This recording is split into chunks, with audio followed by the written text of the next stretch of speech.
आ जाओ, आज आपका स्वागत है। आज हम एक टेस्ट पेपर जो है राजस्थान फार्मासिस्ट एग्ज़ाम 2012 इसके पेपर को डिस्कस कर रहे हैं और इसके कुछ क्वेश्चन और उनके बेसिक कॉन्सेप्ट को डिस्कस करने की कोशिश करेंगे। तो क्वेश्चन नंबर 1 में लेते हैं लैटिन टर्म गुट्टे मीन्स। तो गुट्टे मीन्स इस लैटिन टर्म का मतलब क्या होता है? तो इसका मतलब होता है ड्रॉप। इसको याद करने के लिए हमारे यहाँ जिसकी हाइट कम होती है उसको गुट्टा बोलते हैं, तो वैसे ही ड्रॉप छोटी सी होती है तो इसका नाम है गुट्टे। इसके बाद में क्वेश्चन नंबर 2 में आ जाइए। क्वेश्चन नंबर 2 के अंदर है सिकल सेल एनीमिया। तो पहले मैं सिकल सेल एनीमिया के बारे में बताऊं।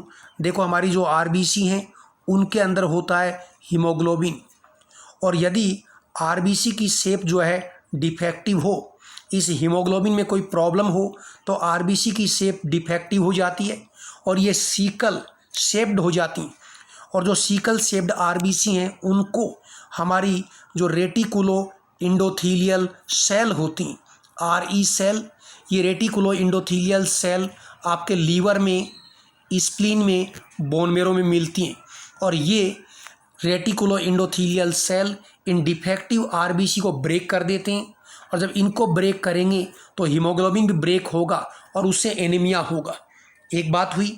दूसरा, ये आरबीसी की डिफेक्टिव शेप होने से जो आरबीसी की इरिथ्रोसाइट का मतलब आरबीसी सेडिमेंटेशन रेट, इसमें बदलाव आता है। और सिकल सेल एनीमिया के अंदर आपको याद करना है, इसमें इरिथ्रोसाइट सेडिमेंटेशन रेट क्या है? डिक्रीज होती है। दूसरा, ये इरिथ्रोसाइट सेडिमेंटेशन रेट कैसे निकालते हैं? तो जैसे एक टेस्ट ट्यूब टाइप की ये टेस्ट ट्यूब है, इसके अंदर आपने ब्लड लिया जिसमें ऑलरेडी एंटीकोगुलेंट है। अब इस ब्लड में आरबीसी है, और आरबीसी जो है अपने वेट की वजह से नीचे की तरफ क्या सेटल डाउन होंगी, नीचे की तरफ सेडिमेंट होंगी, और हमें ये देखना है कि कितने टाइम में आरबीसी कितनी सेडिमेंट होती हैं। अभी आरबीसी ऊपर तक है और धीरे धीरे सेडिमेंट होकर नीचे जाएंगी। तो मान लीजिए उन्होंने ये डिस्टेंस ट्रेवल की, इतना सेडिमेंट हुई, तो हम क्या देखेंगे डिस्टेंस कितनी है? तो मैंने कहा इसको मेज़र करते हैं एमएम, मिलीमीटर पर आवर। तो ये मिलीमीटर पर आवर। तो कई बार आपसे दूसरा क्वेश्चन पूछते हैं कि इरिथ्रोसाइट सेडिमेंटेशन रेट कैसे मेज़र करेंगे? तो मिलीमीटर पर आवर इसे मेज़र करते हैं। ये डिस्टेंस है, एमएम के अंदर इतनी डिस्टेंस, जैसे स्केल में आप देखते हैं ना, एमएम की स्केल होती है, फुट होता है अपना, तो इतनी एमएम पर आवर इन्होंने क्या किया है? ट्रेवल किया है। उसके बाद में क्वेश्चन नंबर क्या है? 3 में आइए। क्वेश्चन नंबर 3 के अंदर है neutral glass is example of. तो देखो, न्यूट्रल ग्लास जो है वो किसको बोलते हैं? जो टाइप 1 ग्लास है इसी को न्यूट्रल बोलते हैं, क्योंकि ये किसी भी तरह के प्रोडक्ट को इसके अंदर ऐड करेंगे तो उसके साथ में कोई भी रिएक्शन जो है वो नहीं करता। तो न्यूट्रल ग्लास टाइप 1 ग्लास को बोलते हैं। और टाइप 1 जो ग्लास है इसका दूसरा नाम क्या है? इसी को बोलते हैं बोरोसिलिकेट। इसी को क्या बोलते हैं? बोरोसिलिकेट। तो बोरोसिलिकेट भी बोलते हैं, तो बोरोसिल शॉर्ट में, तो बोरोसिलिकेट। तो बोरोसिलिकेट बोलिए या बोरोसिल ग्लास बोलिए, ये टाइप 1 ग्लास है, ये न्यूट्रल ग्लास है। अब एक क्वेश्चन आता है कि जो एम्प्यूल हैं वो कौन से ग्लास कंटेनर की बनी होती? तो देखो, एम्प्यूल इस टाइप की होती शेप में, और आपको याद आ गया होगा बचपन में आपके कभी इंजेक्शन लगा है तो उसमें इस तरह का ग्लास की एम्प्यूल, उसमें दवाई भरी हुई है, और नर्स कंपाउंडर इसके नेक को यहाँ से ब्रेक करके और फिर सिरिंज में लेके आपको इंजेक्ट किया होगा। तो ये एम्प्यूल है। और यहाँ ये क्वेश्चन आते हैं कि ampoule are made up of, कि एम्प्यूल किसकी बनी हुई हैं? तो आपको याद रखना है कि ampoule are made up of, तो एम्प्यूल जो है वो टाइप 1 ग्लास की, बोरोसिलिकेट की, या फिर आपको बोले न्यूट्रल ग्लास की बनी हुई होती है। अब इसके बाद आते हैं क्वेश्चन नंबर 4 में। क्वेश्चन नंबर 4 में आपका है the term use to describe unequal distribution of colour on a tablet. यदि हमने टेबलेट बनाई है और इस टेबलेट के ऊपर आप देखते हैं कि एक तरफ इसमें कलर ज़्यादा है और दूसरी तरफ इसमें कलर कम है, तो कलर का डिस्ट्रीब्यूशन यदि एक जैसा नहीं है, अनइक्वल है, तो ये जो प्रॉब्लम है इसको क्या बोलते हैं? मोटलिंग बोलते हैं। तो टेबलेट मैन्युफैक्चरिंग में ऐसा होता है तो इसका नाम मोटलिंग होता है। और यदि एक टेबलेट को हमने मैन्युफैक्चर किया, मशीन से बना लिया और उसके ऊपर हम कोटिंग करते हैं और कोटिंग करते वक्त भी कहीं कोटिंग ज़्यादा लग गई और कहीं बीच में मान लो कहीं भी कोटिंग कम लगी, तो यही जो डिफेक्ट है यदि कोटिंग का होता तो इसका नाम फिर बदल जाता और इसको फिर हम क्या बोलते? इसको बोलते फिर ऑरेंज और क्या है? पील इफेक्ट। ऑरेंज पील क्या है? इफेक्ट। यानी कहने का मतलब यदि टेबलेट के ऊपर अनइवन डिस्ट्रीब्यूशन ऑफ कलर है और यदि ये मैन्युफैक्चरिंग की प्रॉब्लम है तब तो मोटलिंग है। आपको ऑप्शन चारों में मोटलिंग दिया हुआ है। और यदि ये टेबलेट कोटिंग की प्रॉब्लम हो तो इसी को क्या बोलते हैं? Orange peel effect. ऐसे ही आगे देखो, ऑरेंज तो आप जानते हो ऑरेंज होता है और ऑरेंज और पील का मतलब उसका छिलका, और छिलका तो टेबलेट का छिलका क्या होता है? उसकी कोटिंग। तो टेबलेट की कोटिंग यदि अनइवन है, कहीं ज़्यादा कोटिंग लग गई कहीं कम लग गई, और कोटिंग में कलर यदि कहीं ज़्यादा और कहीं कम लग गया, तो इस प्रॉब्लम को ऑरेंज पील इफेक्ट जो है वो बोलते हैं। अब इसके बाकी ऑप्शन भी डिस्कस करेंगे। लेमिनेशन का मतलब क्या है कि एक मैन्युफैक्चर टेबलेट जिसको बनाया आपने और इस टेबलेट के बीच में ऐसे क्रैक आ गया, दूसरा क्रैक आ गया और ये टेबलेट जो है कई लेयर के अंदर टूट गई। तो एक टेबलेट कई लेयर के अंदर पार्शियली और कंप्लीटली यदि सेपरेट हो जाती है तो इसको क्या बोलते हैं? लेमिनेशन जो है वो बोलते हैं। इसके अलावा मैं यदि चिपिंग की बात करूं तो जो चिपिंग प्रॉब्लम है इसमें क्या होता है? तो जैसे एक टेबलेट बनाई और इस टेबलेट के जो किनारे हैं, यदि ये किनारा ऐसे खुरदरा है, यहाँ से टूटा हुआ है, तो इसको हम क्या बोलेंगे? That is chipping of tablet. जैसे मैं कहूँ कि जैसे आपके दांत होते हैं और कई बार बचपन के अंदर आपके दांत जो है वो गिरने की वजह से टूट जाते हैं। अभी ऐसे टीथ हैं और मान लीजिए कोई बचपन में गिर गया तो उसके दांत जो है यहाँ से दांत का एक टुकड़ा यहाँ से टूट गया, एक कोर टूट गई, तो ये भी क्या है? इसको भी चिपिंग बोलते हैं। तो सेम चीज़ है, टेबलेट को बनाते हैं तो टेबलेट बिल्कुल ऐसे उसके किनारे शार्प होने चाहिए, लेकिन टेबलेट के किनारे यदि खुरदरे हैं और कुछ हिस्सा इसका टूट गया है, झड़ गया है, तो ये क्या है? चिपिंग है। ज़्यादातर ये प्रॉब्लम यदि कब होगी? जब आप जिन ग्रेन्यूल से टेबलेट बनाते हैं यदि वो ग्रेन्यूल और पाउडर बहुत ज़्यादा ड्राई हो, सूखा हो, तो ऐसे केस में यदि पाउडर मटेरियल अच्छी तरह से बाइंड नहीं हो पाएगा, उससे चिपिंग की प्रॉब्लम होगी। या आपकी मशीन जो है टेबलेट मशीन, उसके डाई और पंच जिनसे टेबलेट बनती है वो खुरदरे हों, पुराने हों, तो भी ये प्रॉब्लम जो है वो होती है। इसके अलावा और तीसरी प्रॉब्लम की बात भी कर देता हूँ। डबल इम्प्रेशन लिखा है। डबल इम्प्रेशन का मतलब जैसे एक टेबलेट आप देखते हैं तो उस टेबलेट के ऊपर कोई लेटर यहाँ छपा हुआ होता है, ये एक इम्प्रेशन है।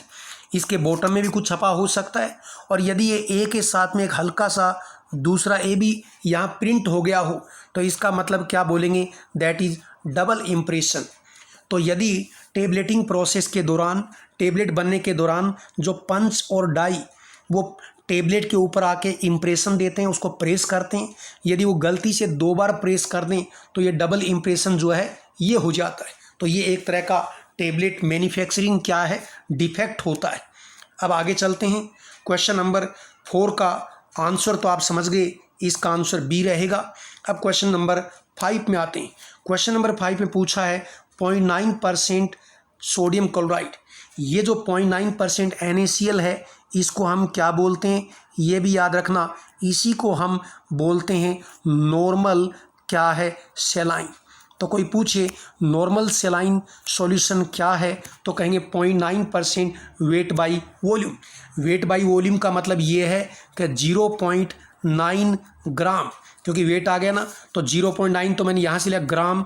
इतने ग्राम जो NaCl है और नीचे क्या परसेंट, परसेंट का मतलब क्या होता है? 100 ml पानी के अंदर यदि आप डिजोल्व कर दें इतने ग्राम NaCl को, 0.9 ग्राम NaCl को यदि 100 ml, क्योंकि परसेंट है और नीचे वॉल्यूम इसलिए ml आ गया, इसमें घोल दें तो जो सॉल्यूशन बनेगा वो क्या बनेगा? वो बनेगा आपका नॉर्मल सेलाइन। जो कि आइसोटोनिक होता है। अब आपसे इन्होंने क्वेश्चन किया है कि इसका फ्रीजिंग पॉइंट कितना होता है। तो जो नॉर्मल सेलाइन है इसका फ्रीजिंग पॉइंट हमारे ब्लड के बराबर ही होता है। इसका फ्रीजिंग पॉइंट हमारे ब्लड के बराबर, और हमारे ब्लड का फ्रीजिंग पॉइंट होता है ये कितना, -0.52 डिग्री सेंटीग्रेड जो है ये होता है। तो आंसर सेकंड हो गया। अब चलते हैं क्वेश्चन नंबर 6 में। अब क्वेश्चन नंबर 6 में क्या लिखा है? क्वेश्चन नंबर 6 में है the following special labelling instruction और lints should be use on its label. ये पूछ रहा है जो लिंटस होती हैं, और लिंटस में आपको बता दूं ये क्या है, खांसी में काम आने वाली लिक्विड डोजेज फॉर्म है।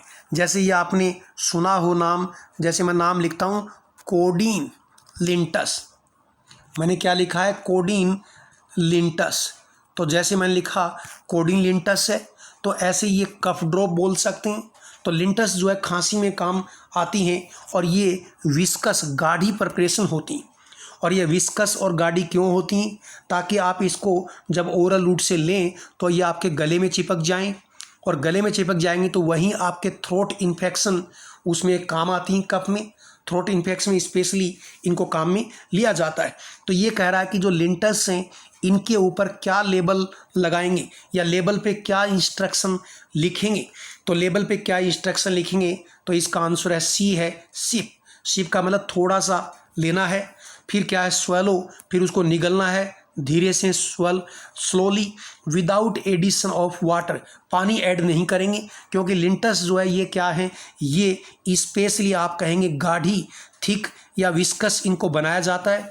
जैसे आपको पता होगा कभी हमारा गला ख़राब होता है तो हम घर में क्या करते हैं, घर में हम बर्तन में पानी लेंगे, उसके अंदर क्या अदरक डालते हैं, उसके अंदर आप काली मिर्च डालते हैं, फिर मिश्री डालते हैं, इन सब का काढ़ा बनाते हैं, है ना। फिर बाद में इस काढ़े को छानने के बाद में इसमें थोड़ा नींबू डाल देते हैं, क्योंकि नींबू हमारे इम्यूनिटी को बढ़ाता है, और ये विस्कस होता है, और इसको धीरे धीरे हम सिप लेके पीते हैं, इसमें कोई पानी नहीं मिलाते। तो सेम चीज़ ये लिंटस प्रोडक्ट हैं जो कि क्या हैं, विस्कस हैं, और इन धीरे धीरे इनको सिप करना है, स्वेलो करना है, ताकि ये आपके गले में जाके क्या है काम करे, विदाउट एडिशन ऑफ वाटर, पानी इसमें ऐड नहीं करना है। ये इनका लेबलिंग रिक्वायरमेंट होता है, याद रखना है। क्वेश्चन नंबर 7 में आइए, posology is the branch of medicine dealing with. तो देखो पोसोलॉजी जो वर्ड है ये इन दो वर्ड को मिलके बना है, पोस प्लस क्या है लोगस, पोस प्लस लोगस। तो पोस प्लस लोगस से बना हुआ है। तो इस पोस का मतलब होता है हाउ मच, इसका मतलब होता है हाउ मच, हाउ मच होता है।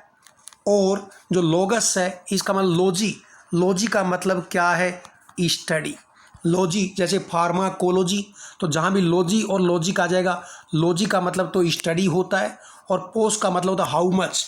तो कहने का मतलब कितनी ड्रग, हाउ मच कितनी ड्रग जो है, ड्रग की कितनी डोज की किस पेशेंट को और कब देनी चाहिए, इसकी जो स्टडी है इसी को क्या बोलते हैं, पोसोलॉजी। तो इसका आंसर क्या है, C, dose of the drug, drug की डोज की जो स्टडी है इसी को पोसोलॉजी बोलते हैं। कहने का मतलब आपको पता है कि मार्केट में मैं कोई भी दवा की बात करूं तो उसकी मिनिमम डोज भी आती है, फिर उसकी इससे हाई डोज भी आती है, और फिर एक इसकी सबसे बड़ी डोज जो कि क्या है मैक्सिमम डोज भी आती है। तो मैक्सिमम डोज भी आती है, और इसकी मार्केट में क्या है मिनिमम डोज भी आती है, और बीच की डोज भी आती हैं। अब मान लीजिए आपको बुखार है, बुखार की दवा है पैरासीटामोल, उसकी मिनिमम डोज भी है और उसकी मैक्सिमम भी है। अब आपको बुखार किस लेवल की है, आपकी एज क्या है, कितना सीवियर फीवर आपको आ रहा है, और दूसरी कौन सी ड्रग ले रहे हैं, इन सब को देख के हम आपको पैरासीटामोल की डोज लिखते हैं।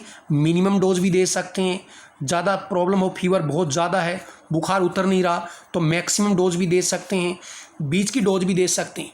तो पेशेंट को ड्रग की कौन सी डोज देनी चाहिए ये पेशेंट की उम्र पे डिपेंड करता है, पेशेंट के जेंडर पे डिपेंड करता है, पेशेंट को कौन से रूट से दे रहे हैं, पेशेंट और कौन सी दवा ले रहा है, पेशेंट को डिजीज़ की सीवियरिटी कितनी है, ये सब तय करती हैं कि ड्रग की मिनिमम डोज दें, मैक्सिमम दें या बीच की दें। और इन्हीं की जो स्टडी है इसी को क्या बोलते हैं, पोसोलॉजी। तो इसका आंसर क्या है, सी। इसके बाद में दूसरा आपको याद रखना, देखो क्वेश्चन नंबर 7 में कभी भी किसी क्वेश्चन में जल्दीबाजी नहीं करनी, ये जानबूझ करके doses form of drug, doses form of drug का मतलब क्या है, टेबलेट, कैप्सूल, इंजेक्शन, ये होता है। ये जानबूझ करके ऑप्शन 1 पे दिया ताकि आप गलती कर दें, इसलिए आपको याद रखना ड्रग की डोज की जो स्टडी होती है वो, उसको हम क्या बोलते हैं, पोसोलॉजी। तो आंसर क्या होगा, सी होगा। अब आइए क्वेश्चन नंबर 8 में आते हैं।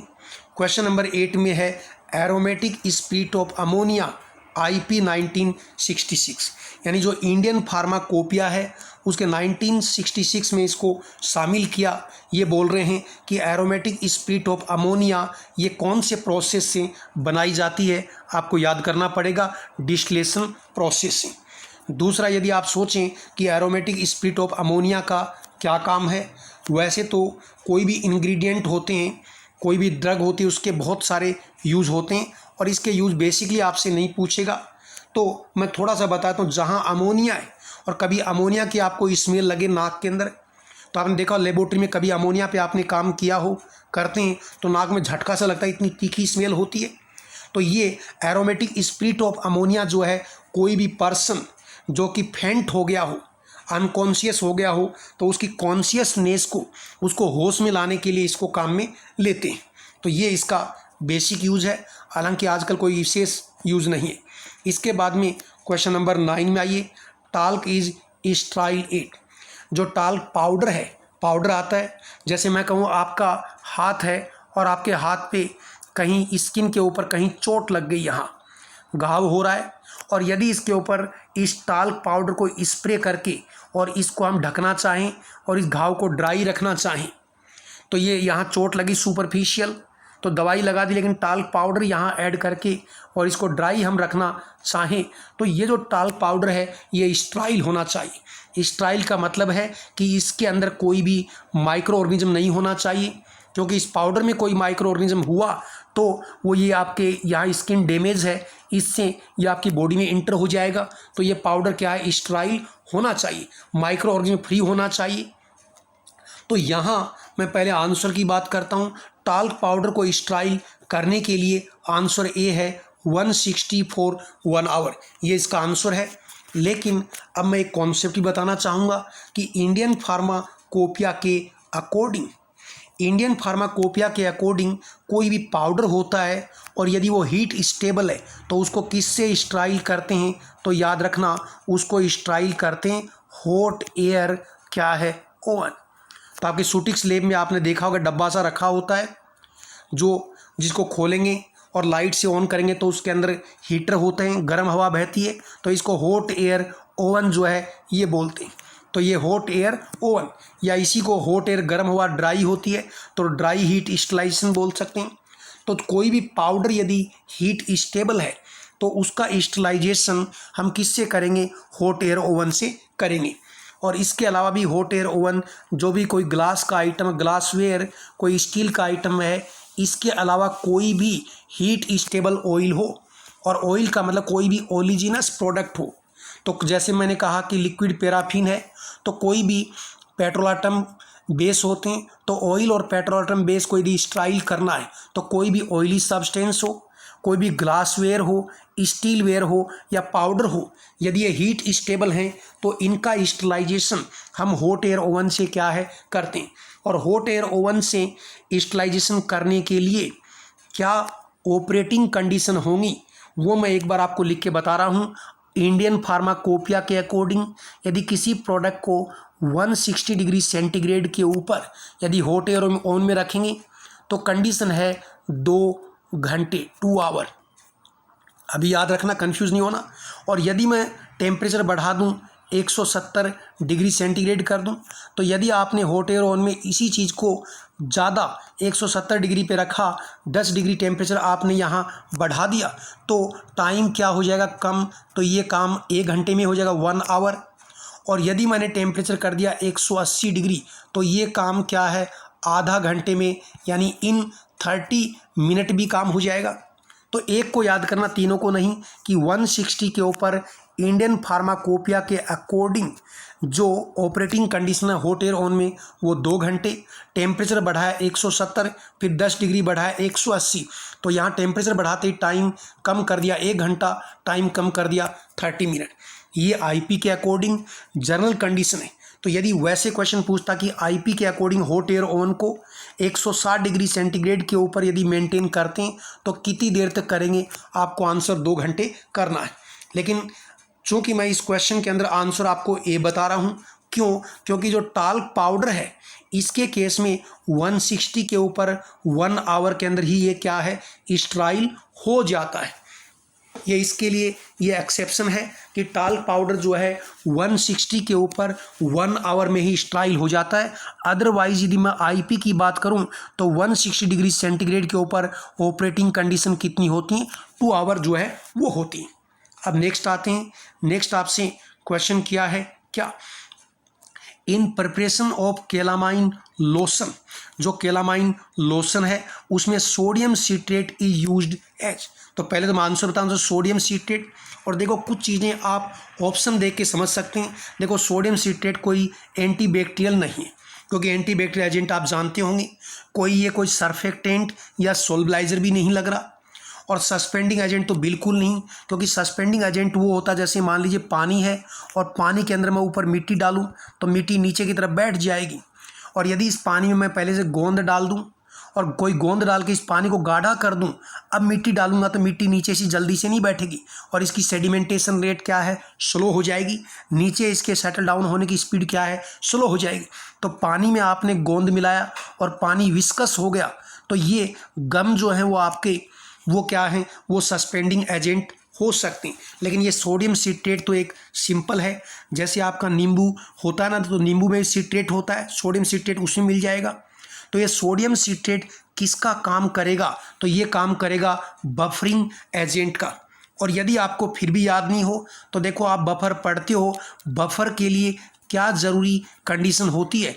बफर के अंदर देखो मैं इन सोडियम सिट्रेट को अलग अलग करूं तो ये सोडियम जो है वो तो क्या बनाएगा, NaOH पानी के साथ मिलके, और ये सिट्रेट क्या बनाएगा, सिट्रेट बनाएगा सिट्रिक एसिड। अब देखो सिट्रिक एसिड तो क्या है, वीक एसिड है, और उसका स्ट्रॉन्ग बेस के साथ में यदि साल्ट बन जाता है तो एक वीक एसिड का जो कि सिट्रिक एसिड है और सोडियम यानी NaOH स्ट्रॉन्ग बेस के साथ साल्ट बना तो ये एक बफर बन गया। और मैं इसका उल्टा भी कहूँ, मैं कहूँ एक वीक कोई मान लीजिए बेस हो, उसका स्ट्रॉन्ग एसिड के साथ साल्ट बन जाए। जैसे एग्जाम्पल के तौर पे आपको बता देता हूँ, जैसे मैंने लिखा NH4Cl, तो ये क्या है, ये भी बफरिंग एजेंट है। और भी यूज़ हैं इसके, क्योंकि NH4 देख के आप क्या कहेंगे, ये बनाएगा NH4OH, तो ये क्या है, NH4OH एक वीक बेस है, और ये Cl देख के ये क्या बनाएगा, HCl जो कि स्ट्रॉन्ग एसिड है। तो मैं कह सकता हूँ कि एक वीक बेस जो है उसका स्ट्रॉन्ग एसिड के साथ साल्ट है, तो ये क्या है, एक बफर है। तो इस तरह से चीज़ों को, क्योंकि हर चीज़ आप थ्योरी में पढ़ के नहीं, कॉमन सेंस से भी निकालेंगे, इधर उधर से मिला जुला के आंसर निकालेंगे, तो ये सोडियम सिट्रेट क्या है, बफरिंग एजेंट है। दूसरा मैं आपको बता रहा हूँ केलामाइन लोशन के अंदर क्या होता है, क्वेश्चन आता है तो केलामाइन लोशन मेन इंग्रेडिएंट है क्या, जिंक ऑक्साइड, और इसके साथ में ट्रेस ऑफ थोड़ी मात्रा में क्या होता है, आयरन ऑक्साइड होता है, फेरिक ऑक्साइड होता है Fe2O3। तो क्वेश्चन आता है कि केलामाइन लोशन में क्या है, तो जिंक ऑक्साइड ये main ingredient, and trace of क्या है, फेरिक ऑक्साइड होता है, और ये केलामाइन लोशन के कैसे रंग के लिए, केलामाइन लोशन का जो पिंक कलर होता है उसके लिए रिस्पॉन्सिबल होता है। और जिंक ऑक्साइड की वजह से केलामाइन लोशन के अंदर इसकी वजह से इसकी क्या है, एस्ट्रिंजेंट एक्टिविटी और एंटी माइक्रोबियल एक्टिविटी या एंटीसेप्टिक एक्टिविटी जिंक ऑक्साइड की वजह से आती है। अब आइए क्वेश्चन नंबर नेक्स्ट जो है 11 में आइए। क्वेश्चन नंबर 11 के अंदर क्या है, probenecid increase serum level and prolong the activity of penicillin derivative. तो ये कह रहा कि प्रोबेनासिड जो गाउट में काम आती है, और ये कह रहा कि पेनिसिलिन जैसी जो ड्रग हैं और पेनिसिलिन क्लास की जो ड्रग हैं उनकी एक्टिविटी को बढ़ा देता, प्रोलॉन्ग करता है, और उनका सीरम यानी ब्लड में कंसंट्रेशन भी प्रोबेनासिड बढ़ाती है। कैसे? तो मैं आपको एक कॉन्सेप्ट बताना चाह रहा हूँ, और कॉन्सेप्ट देखो ये है कि हमारी बॉडी के अंदर क्या है, ये किडनी, और किडनी के अंदर होता है नेफ्रॉन, और नेफ्रॉन ये मैंने बना दिया है बड़ा सारा, और यहाँ देखो ब्लड फिल्टर होता है, क्षमता है, और यहाँ ब्लड सीक्रेट होता है, ब्लड में से कोई चीज़ें हैं उनका सीक्रेशन होता है। और मैं आपको बता दूँ, थोड़ी सी जानकारी मुझे देनी होगी कि जो पेनिसिलिन जो एंटीबायोटिक है इनका 10% तो क्या होता है, ग्लोमेरुलर फिल्ट्रेशन होता है यहाँ, और 90% ये ब्लड से यहाँ ट्यूबुलर सीक्रेशन होता है, और ये इस तरह से आपके यूरिन में और फिर आपकी बॉडी से बाहर निकलती। यानी पेनिसिलिन एंटीबायोटिक आपके लीवर में या कहीं भी इनका कोई मेटाबॉलिज्म नहीं, जिस फॉर्म में आपने लिया था उसी फॉर्म में एक्शन करेंगी, बस आपकी किडनी के अंदर ये फिल्टर होंगी, ये ट्यूबुलर सीक्रेशन होगा, और फिर आपकी बॉडी से बाहर निकल जाएंगी, और इससे इसका ब्लड लेवल कम और इसका एक्शन ख़त्म हो जाएगा। अब मैं बात करता हूं, और आप सोचें कि मैं कोई भी पेनिसिलिन देता हूं तो 10% फिल्टर हुई, 90% सीक्रेट हुई, बॉडी से बाहर निकल गई, और उससे उस ड्रग का ड्यूरेशन आ गया 4 घंटे, 6 घंटे, 10 घंटे ड्रग के अकॉर्डिंग। अब मैं बात करता हूं, मैं 2 ड्रग साथ लेता हूं, एक प्रोबेनासिड ले रहा हूं और एक पेशेंट पेनिसिलिन भी ले रहा है। प्रोबेनासिड गाउट में काम आती है, और पेनिसिलिन मान लीजिए कोई इन्फेक्शन हो रहा है उसमें ले रहा है। तो होता क्या है, ये प्रोबेनासिड जो है ये आपके ब्लड में पहुंचेगा, और प्रोबेनासिड भी इसी रास्ते से बाहर निकलता है। कौन सा?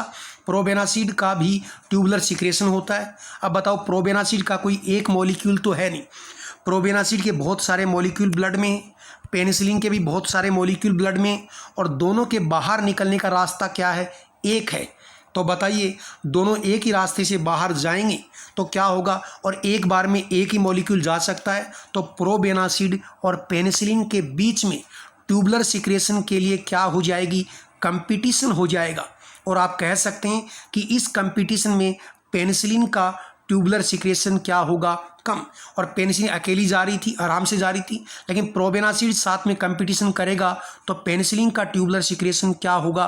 कम। और पेनिसिलिन का ट्यूबुलर सीक्रेशन कम होगा तो पेनिसिलिन ज़्यादा देर तक आपके ब्लड में रहेगी, उसका ब्लड लेवल ज़्यादा देर तक मेंटेन रहेगा, उससे पेनिसिलिन का ड्यूरेशन भी क्या है? बढ़ जाएगा।